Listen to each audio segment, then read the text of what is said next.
I'll do off to work shortly, so I thought I'd do a little update. I'm going to do this vlog as though you have no idea what I'm talking about. So I'm talking about the IPP prisoners.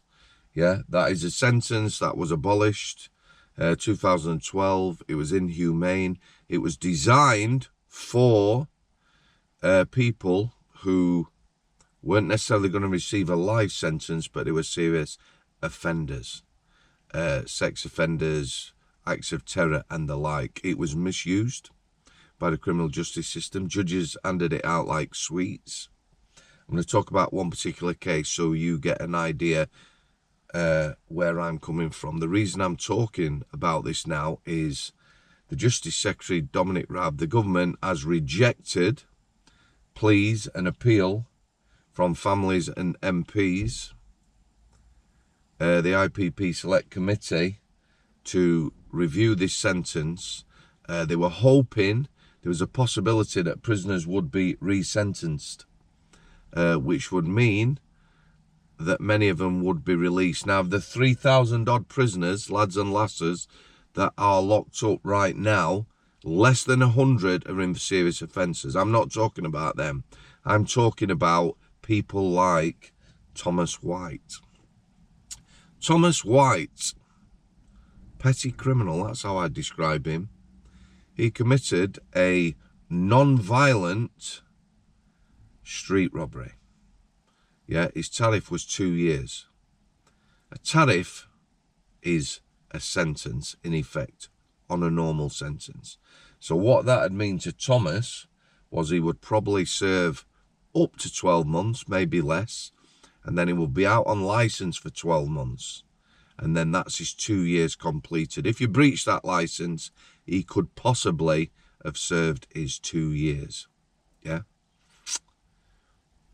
12 years Thomas has been in now on his IPP sentence. There's a cost to me and you, the public, between 400,000 and £500,000 to keep someone inhumanely with absolutely no fucking light at the end of the tunnel, hopelessness, you know, absolutely, there's nothing. So there is a cost. There's a cost to him. There's a cost to his family. Yeah. And yet again, another Justice Secretary, the government have ignored this.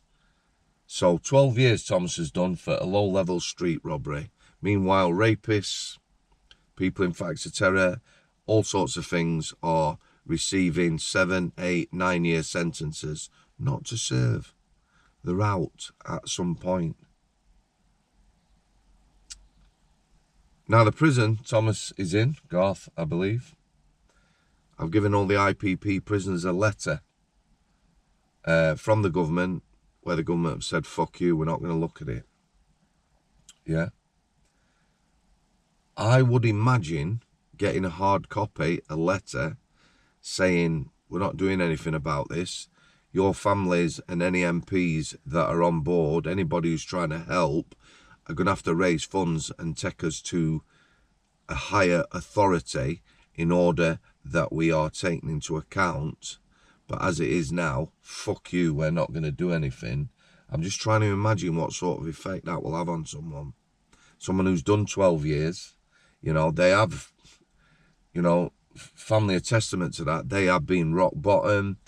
They have been tortured.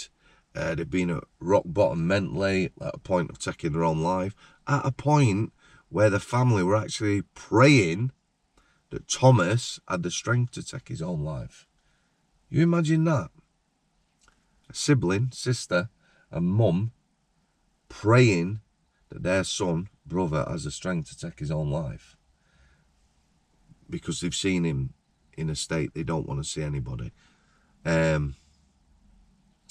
What it means for all these families that are tortured and lads and lasses that are stuck in prison is that there will need to be some funds raised and, you know, some work behind the scenes. There is some MPs on board, I know that.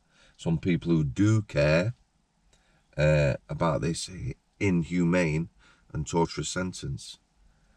And what I'm thinking is, this is definitely the biggest en masse miscarriage of justice for, I don't know, maybe ever, that people are concerned that when these people do get out, and bear in mind that on this sentence there is a 10-year license. So I'm thinking about Thomas again. I'm thinking he's done 12 years, he's not in a good place. His family will do whatever they can to protect him, but he will have strict terms and conditions for 10 years when he gets out. And I can see him after a couple of weeks, he turns up at probation, he's a bit dishevelled, he's angry, he's confused, and somebody thinks, yeah, he's a risk, he's not right, this lad, we're going to lock him back up. And that could be another 2 years, could be forever. So they're going to need help, the night licence needs looking at, they're going to need support.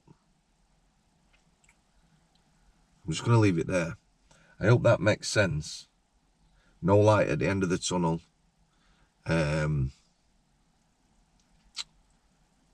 Total cowardice on part of the government and MPs. But like I said, there is some MPs, there is some people who care. There is people working behind the scenes to try and raise funds so that this can be challenged. Hope you have the best weekend possible. Take care of your loved ones. Thanks for coming.